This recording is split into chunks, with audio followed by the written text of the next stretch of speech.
Hi, I'm Rachel, and today I will discuss the importance of working respectfully with First Nations Australians in education. I acknowledge the Wiradjuri people, the traditional owners of the land on which I live and teach, and pay my respects to elders past, present and emerging. This presentation includes references to colonisation, racism and trauma, and is shared with respect for First Nations knowledge and experiences. I'll explore how cultural, social and historical considerations shape my role as an effective and a respectful teacher. Social and emotional well-being for Australian First Nations peoples is holistic and, as shown in the diagram on this slide, interconnected and impacted by political, social and historical determinants. As discussed by G. Dudgeon, Schultz, Hart and Kelly in Chapter 4, 2014, Working Together, these holistic connections such as family, kinship, culture and land were deeply interrupted by colonisation. As G and colleagues highlight, the British invasion and subsequent colonisation of Australia have had far-reaching, long-lasting consequences on Australian First Nations peoples' health and social and emotional well-being, including large-scale population loss, removal of ancestral lands and the dismantling of cultural, legal and educational traditions.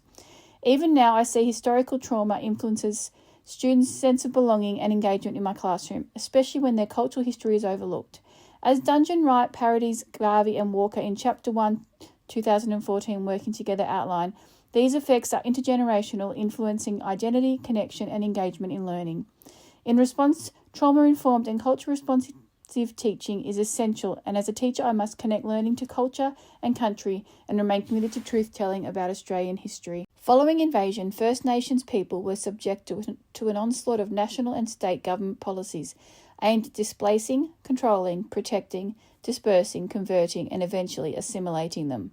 Dudgeon and colleagues discussed that at Federation, all Australian states had control and responsibility for Aboriginal Australians. The Western Australian Aborigines Act 1905 marked the beginning of a period of extreme erosion of rights, the forced removal of children and the movement of Aboriginal people into reserves. During this period, racist beliefs became legislation. The Chief Protector of Aborigines had the right to move any Aboriginal person from a reserve or district, with Aboriginal people being forbidden from entering towns without permission. Lilienfield, Lynn and Namey in the 2025 publication Psychology from Inquiry to Understanding note that the shift from segregation to assimilation policies in the mid-1900s aimed to absorb First Nations peoples into mainstream society, reinforcing the perceived superiority of colonial culture. The 1967 referendum was a critical point in history where changes were made to the Australian Constitution that discriminated against Australian First Nations people, and they were granted citizenship for the first time in their own country. During both the acts of protection and policies of assimilation, thousands of Aboriginal and Torres Strait Islander children were forcibly removed from their families and homes, collectively referred to now as the Stolen Generations. The Bringing Them Home Report, 1997, documented the enduring trauma of the Stolen Generations, with impacts that continue across generations today. Lilienfield and colleagues emphasised that the inquiry described lasting harm across mental and physical health, family connections, the preservation of language and continuity of culture. Colonisation practices were deliberately used to dismantle cultural identity and language, often through forcibly removing children and isolating them from their heritage, using education as a method of assimilation.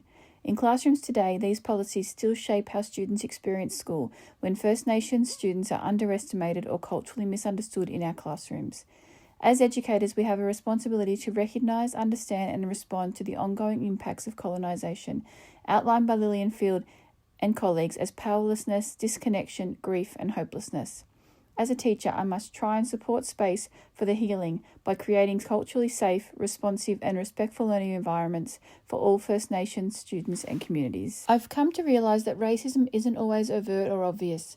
Sometimes it's the rules or processes we follow without question that continue to disadvantage First Nations students. According to Sanson, Augustinus, Gridley, Kairos, Reza and Turner in the 1998 Australian Psychological Society position paper, Racism and Prejudice, this type of bias often goes unnoticed as it places the dominant culture as the standard, rendering others as inferior.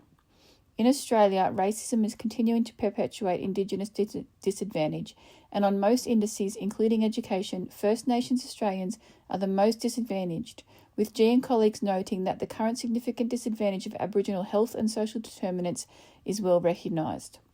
Ranson, McConchie and Nolan in their 2009 book Psychology and Indigenous Australians, Foundations of Cultural Competence, outline that trauma from colonisation was internalized at both individual and cultural levels.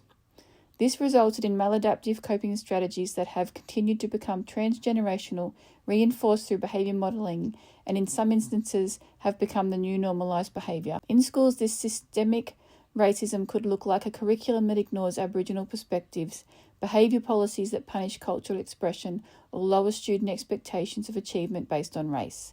As a teacher, I must continually reflect and analyse how my own teaching practice may unintentionally reinforce institutional racism and seek to actively disrupt education system norms that perpetuate social economic disadvantage. While institutional racism affects systems, the impact also shows up in personal everyday experiences that shape how First Nations students feel, think and relate to their learning environments. According to the work of Kendall in the 2013 text Understanding White Privilege, Creating Pathways to Authentic Relationships Across Race, to understand white privilege and not use that knowledge to bring about changes in our systems only serves those for whom the structures of institutional racism was created.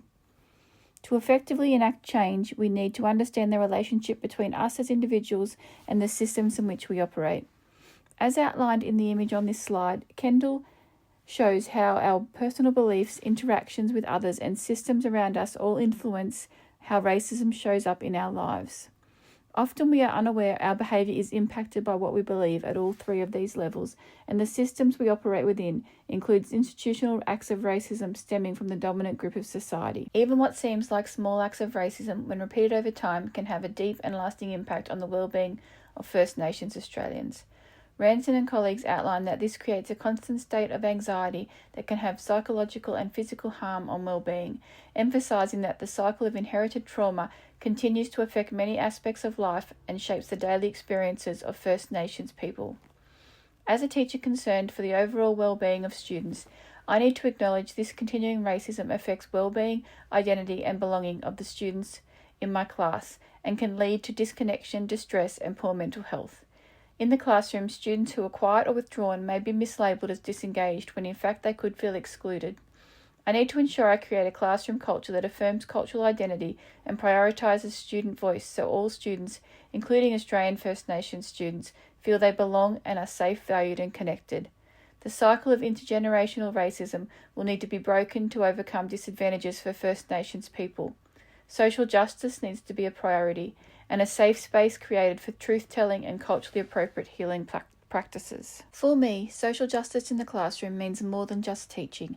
It means creating this space where First Nations students see their culture, voices and stories are valued and respected, acknowledging historical and contemporary injustice and working towards systems that enable Aboriginal voice and agency. In schools, this includes embedding Indigenous knowledge, addressing racism, and reflecting on our role as educators in resisting injustices and not reproducing them. As a teacher, it means actively practicing allyship, not just learning about injustice, but using my role to disrupt it. Lillian Field and colleagues define allyship as a process of action and reflection. For me, this means listening deeply and standing up for fairness in my classroom, seeking social justice, inclusion, and promoting self-determination for Aboriginal and Torres Strait Islander students. In agreeing with Ryan in the 2012 text Struggling for Inclusion, it is pertinent that equity is not confused with equality. Social justice should focus on equity, valuing and acknowledging differences and responding in an equitable rather than equal manner.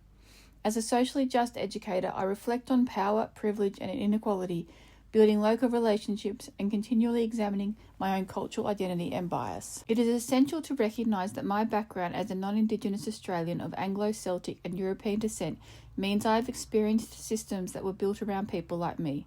I have an unearned privilege described by Ranson and colleagues as something that perpetuates disadvantage by disempowering those who do not share the same privileges because they were not born into the dominant group. Reflecting on unearned privilege or white privilege explained by Kendall as unearned societal advantages tied to race challenged me to examine what it means to me personally to be white, engaging in critical reflection about how my race affects my life and the responsibilities this brings to my teaching practice when I work towards embedding equity and cultural safety in my classroom. Examining how my belief system shapes my teaching was uncomfortable but necessary. It felt as though I had done something wrong, recognising that whilst not consciously, I could still be perpetuating the impacts of racism without even being aware I am doing it. Dungeon and colleagues remind us that racism can still occur in systems even when individuals do not hold racist views. Recognising the advantages I am afforded as a white person helps me understand what others may experience differently. To authentically support equitable opportunities for success for all students within a socially just classroom, I need to understand my individual and collective role in maintaining or perpetuating possible systemic racism and my responsibility to practice allyship and respond in socially unjust situations.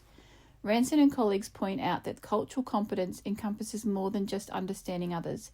It involves critical reflexivity, which includes examining our own values and worldviews that shape how we engage with others. As a reflective, culturally competent teacher, I must monitor my own behaviour through understanding my afforded privileges and the impact my internal bias and assumptions have on the decision-making, expectations, language, and values in my teaching practice. Drawing from the words of Kendall, 2013, page 108, white people can continue to use unearned privilege to remain ignorant, or we can determine to see clearly and live differently. Respecting cultural protocols and applying cultural manners is essentially my role as an educator. Lilienfield and colleagues describe cultural respect as the recognition, protection, and continued advancement of the inherent rights, cultures, and traditions of Aboriginal and Torres Strait Islander people. Cultural respect is achieved when systems are accessible, responsive, and safe.